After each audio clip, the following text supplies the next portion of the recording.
তো এখন চলে এলাম আমরা আহিরিটলা যুবকবৃন্দ উত্তর কলকাতার ঐতিহ্য দুর্গাপূজা। এই দুর্গাপুজোয় এবছর এদের থিম হচ্ছে রসনাই। শিল্পী বিমল সামন্তই সেজে উঠেছে। ধীরে ধীরে মণ্ডপে যত এগিয়ে চলেছি ততই সেজে উঠেছে মণ্ডপ। আহিরিটলা এত সুন্দর মণ্ডপ, রঙিন রসনায় সেজে উঠেছে। মণ্ডপটা অপূর্ব সুন্দর লাগছে। দেখো লেখা রয়েছে রসনাই আহিরিটলা যুবকবৃন্দ কলকাতার ঐতিহ্য পুজো। খুব সুন্দর মণ্ডপটি করেছে। দেখো আমি এটা বাইরে থেকে দেখাচ্ছি। আমি আস্তে আস্তে মণ্ডপের যত ভেতরে এগিয়ে যাচ্ছি ততই সুন্দরভাবে সাজিয়ে তুলেছে এই মণ্ডপটি।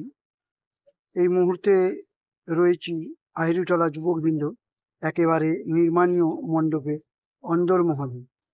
তাদের এবছরের ভাবনায় রয়েছে রসনায়। খুব সুন্দর রঙিন আলোয় সেজে উঠবে মণ্ডপটি। মণ্ডপটি পুরো দেখতে অপূর্ব সুন্দর লাগছে, কেননা মণ্ডপটি এবছর রঙিন হয়ে উঠেছে। সত্যি দারুণ লাগছে মণ্ডপটা। রঙিন আর্কেলিক টাইপের মেটেরিয়াল দিয়ে করেছে। ভাবো দিনের বেলা এত সুন্দর লাগছে, যখন এর মধ্যে আলো পড়বে তখন খুব সুন্দর লাগবে। খুব সুন্দরভাবে মণ্ডপটি করেছে। এটা হচ্ছে এক ধরনের আর্কেলিক, খুব সুন্দর। এর মধ্যে যখন আলো পড়বে সুন্দর লাগবে দেখতে।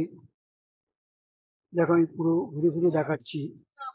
সুন্দর অপূর্ব, এবং কিছু কিছু ফ্যানেল দিয়ে, কিছু কিছু জায়গায় বড় বড় ছোট ছোট ফানেল দেওয়া রয়েছে, যেটা তেল মাপার ফানেল হয়, সেটা দিয়েও করেছে। খুব সুন্দর অপূর্ব। দেখো আমি এগুলো দেখাচ্ছি, সবই কিন্তু ওই আর্কেলিক এক ধরনের প্লাস্টিকের জিনিস, যার মধ্যে আলো পড়লে খুব সুন্দরভাবে সেজে ওঠে।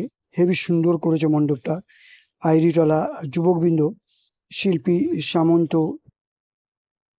রয়েছেন, তিনি এই মণ্ডপটি পুরো করেছেন।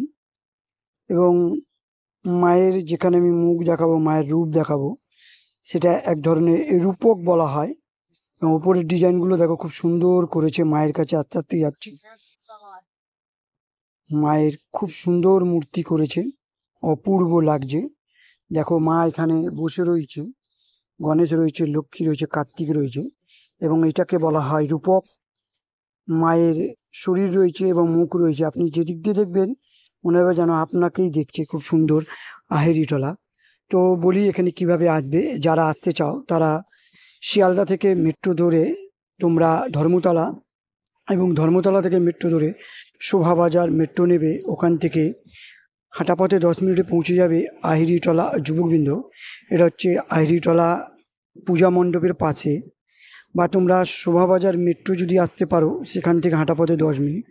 হাওড়া দিয়ে যারা আসবে, অপূর্ব দেখো খুব সুন্দরভাবে করেছে সুন্দর মণ্ডপটি। এবং যারা হাওড়া থেকে ফেরিঘাটে আসবে তারা শোভাবাজার ফেরিঘাটে নেমে যাবে। ওখান থেকে বা আহিরিটলা ফেরিঘাটে নেবে, ওখান থেকে হাঁটা পথে 10 মিনিটে পৌঁছে যাবে। আর যারা বাস ধরে আসবে তাদেরকে এই আহিরিটলায় মোড়ে নামিয়ে দেবে। তোমরা এসে এই মণ্ডপটি দেখতে পারো। খুব সুন্দর মায়ের মূর্তি রয়েছে এবং মণ্ডপটি রয়েছে সুন্দর রঙিন রচনায় সেজে উঠেছে। বিপ্লব সামন্তই কলকাতার এক ঐতিহ্য পুজো। দেখো দুর্গা মা, এটাকে বলা হয় রূপক। এইভাবেই ভাবনায় তুলে ধরেছে। মায়ের মূর্তিগুলো তো আরও সুন্দর লাগছে। যদি ভিডিওটি ভালো লেগে থাকে, চ্যানেলটাকে লাইক অ্যান্ড সাবস্ক্রাইব করে আমাদের পাশে থাকার চেষ্টা করবেন।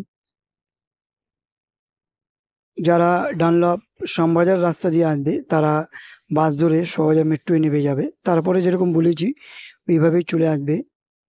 সুন্দরভাবে মা বসে রয়েছে, তার পাশে গণেশ, কার্তিক, লক্ষ্মী সবই বসে রয়েছে। সুন্দর অপূর্ব মায়ের মুখ দেখো।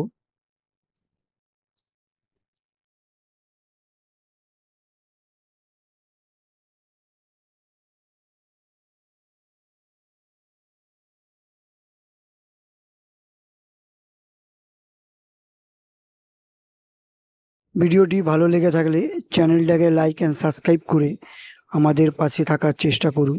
নমস্কার, ধন্যবাদ, শুভ শারদীয়ার প্রীতি শুভেচ্ছা।